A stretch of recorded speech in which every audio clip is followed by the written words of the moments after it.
Electric burn কীভাবে হয়? একটা হইতে পারে সরাসরি হাই ভোল্টেজ একটা তারের সাথে কেউ যদি কন্ট্যাক্টে আসে, তো কীভাবে কন্ট্যাক্টে আসে? বিশেষ করে বাচ্চারা বেশি আক্রান্ত হয়। তার বাচ্চা বারান্দায় খেলতে খেলতে লোহার কুনু দিয়ে তারের সঙ্গে টাচ করে, এই একটা।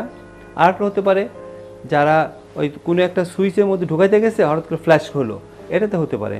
রাস্তাতেও পল্লী বিদ্যুৎ বা বিদ্যুতের লোকজন তারা অথবা ইলেকট্রিক মিস্ত্রি যারা আছে তারা কিন্তু আক্রান্ত হয় এটাতে। তো আক্রান্ত হয়ে দেখা যায় যারা যদি উপরে থাকে উপর থেকে পড়ে যায় নিচে। তো এখানে দুইটা ক্ষতি হয়। একটা হলো ইলেকট্রিক ফ্ল্যাশ বার্ন হয়, তাতে একটা বার্ন হয়। আরেকটা হলো electricity, high voltage electricity pass করে যাওয়ার সময় তার যে নার্ভ, আমরা নিউরোভাস্কুলার বান্ডেল বলি, যে নার্ভ এবং রক্তনালী, এইটা যাওয়ার সময় এগুলো সব পোড়াই দিয়ে যায়। 3 নম্বর হলো সে যখন উপরে থাকে, উপর থেকে যখন পড়ে তখন হাত পা ভাঙে এবং হেড ইনজুরি হয়।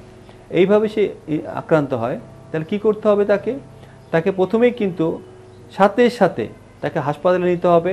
তার একটা সিটি স্ক্যান করে দেখতে হবে, এক্সরে করে দেখতে হবে হাত পা ভাঙছে কিনা, মাথায় কোনো আঘাত লাগছে কিনা, ভেতরে রক্তক্ষরণ হয়েছে কিনা একটা। তারপর বার্নের চিকিৎসা তো করতেই হবে, একটা আইভি চ্যানেল দিয়ে বা 2টা চ্যানেল দিয়ে তাকে ফ্লুইড স্টার্ট করতে হবে।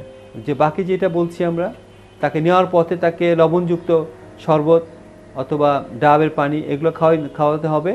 নেওয়ার পরে ডাক্তাররা, বিশেষজ্ঞ চিকিৎসকরা, বিশেষজ্ঞ মানে বিশেষ সেন্টার, স্পেশালাইজড সেন্টারে তার চিকিৎসা দিবে।